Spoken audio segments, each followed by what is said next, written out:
پھر امام الانبیاء انہیں ہجرت کے لیے ساتھ چنتے ہیں. اگر غور سے دیکھیں نا، یہ سارا عشق کا سفر تھا، محبت کا سفر تھا. حضرت سیدنا صدیق اکبر ساتھ ہیں. جب غار ثور میں پہنچے، آپ جانتے ہیں کہ نبی اکرم صلی اللہ تعالی علیہ وآلہ وسلم اور سیدنا صدیق اکبر جب وہاں پہنچے تو کچھ راستے میں صدیق اکبر نے حضور کو کاندھوں پہ اٹھا لیا تھا، کاندھوں پہ اٹھا لیا تھا. جب غار کے دروازے پہ پہنچے نا، عرض کی یا رسول اللہ میں اندر جاتا ہوں، پہلے غار صاف کر. آپ اندر تشریف لے گئے، غار صاف کیا آپ نے. پھر عرض کی آقا تشریف لائیں، امام الانبیاء تشریف لائیں. لمبا چوڑا واقعہ ہے، واقعہ نگاری مقصود نہیں. علماء لکھتے ہیں، مورخین لکھتے ہیں کہ مکہ کے کافر چونکہ تلاش میں تھے، تو جب وہ غار کے دروازے پہ پہنچے نا، انہوں نے دیکھا کہ غار کے دروازے پر مکڑی نے جالا بنایا، مکڑی نے جالا بنایا اور کبوتری نے انڈے دے رکھے. اب وہ کافر رک گئے، اتنی چڑھائی چڑھ کے گئے تھے کہ غار میں ہوں گے، لیکن جالا دیکھ کر رک گئے اور کبوتری کا گھونسلہ دیکھ کے رک گئے. کیوں؟ وہ کہنے لگے کہ اگر یہاں سے گزرے ہوتے تو یہ جالا ٹوٹ گیا ہوتا. اور گھونسلہ ایسی جگہ بنا تھا کہ کوئی بھی بشر وہاں سے گزرے نا، عقل کہتی تھی جالا ٹوٹنا چاہیے اور گھونسلہ گر جانا چاہیے اور انڈے ٹوٹ جانے چاہیے. رک گئے، کہنے لگے اگر یہاں سے گزرے ہوتے مصطفیٰ اور اندر گئے ہوتے تو یہ جالا ٹوٹ گیا ہوتا، گھونسلہ ختم ہو گیا ہوتا. ایک لمحہ ٹھہر کے سوچئے، کافروں نے یہ بات کیوں سوچی تھی؟ انہوں نے مصطفیٰ کو خود پہ قیاس کیا تھا، انہوں نے خود کو مصطفیٰ جیسا سمجھا تھا اور مصطفیٰ کو اپنے جیسا سمجھا تھا، کہ انہوں نے آج تک یہی دیکھا تھا کہ بشر گزرے تو جالے ٹوٹتے ہیں، کیونکہ وہ بشر جب بھی گزرے تھے جالے ٹوٹے تھے. انہوں نے کہا ہو نہیں سکتا کہ کوئی بشر گزرے اور یہ جالے نہ ٹوٹے. تو جالے نہیں ٹوٹے ہوئے تو لگتا ہے کہ بشر نہیں گزرا.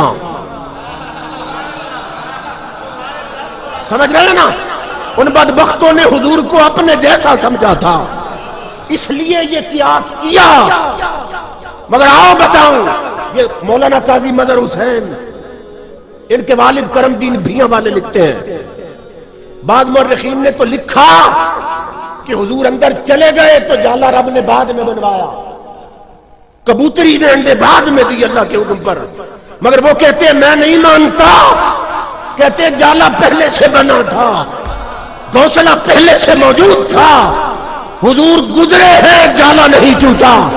کو لوگوں نے کہا کیوں؟ وہ کہتے ہیں اس لیے کہ مصطفیٰ نور تھے، نور گزرا ہے جالا نہیں ٹوٹا.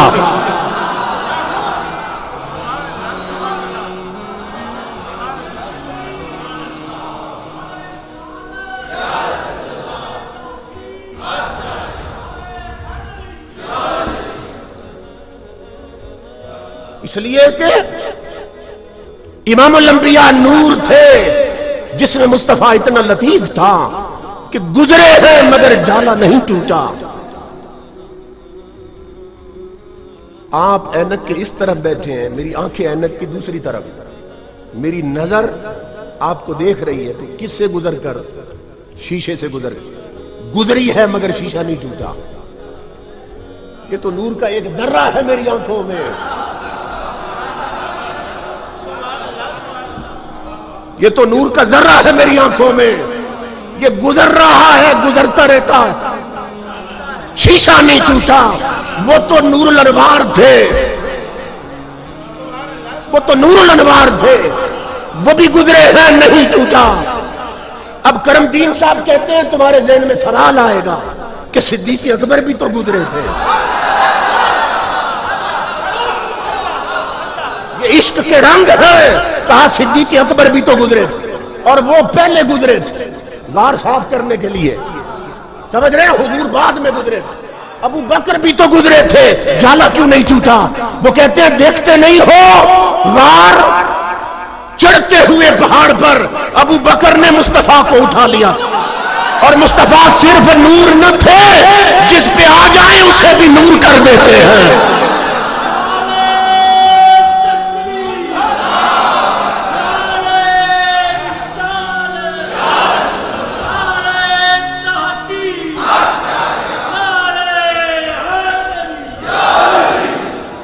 اس لیے اللہ نے کہا سراجم منیرا، میرا یار صرف نور نہیں، یہ جس پہ ہاتھ رکھ دے اسے بھی نور کر دیتا ہے۔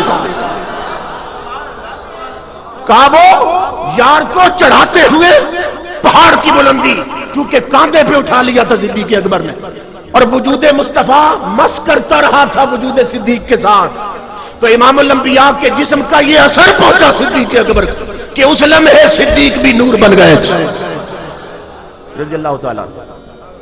اور اس پر ایک اور دلیل دوں، سیرت کی جو مرضی ہے معتبر کتاب اٹھا لے، جب امام الانبیاء ہجرت کر کے جا رہے تھے نا، مدینہ پاک کے قریب پہنچے تو مدینہ کے لوگ حضور کے استقبال کے لیے آئے ہوئے تھے، استقبال کے لیے آئے تھے۔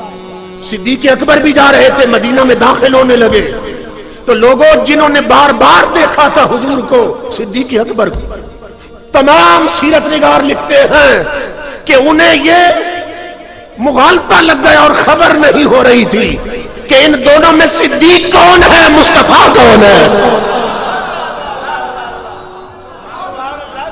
کہ 3 دن اور 3 راتوں کی خلوت نے اور توجہات مصطفیٰ نے ابو بکر پہ اپنا ایسا رنگ چڑھا دیا تھا کہ چہرہ صدیق کا تھا، جلوہ مصطفیٰ کے نظر آتا تھا۔ مدینہ والوں کو اشتباہ ہو گیا، مصطفیٰ کون ہے، صدیق اکبر کون؟ قربان جائے صدیق اکبر کی فراست پر، جب دیکھا انہیں پتہ نہیں چل رہا یار کون ہے غلام کون، تو صدیق اکبر نے اللہ کی عزت کی قسم اپنی پگڑی اتار کر یار کے سر پہ تان دی تاکہ پتہ چلے آقا یہ ہے، میں تو غلام ہوں۔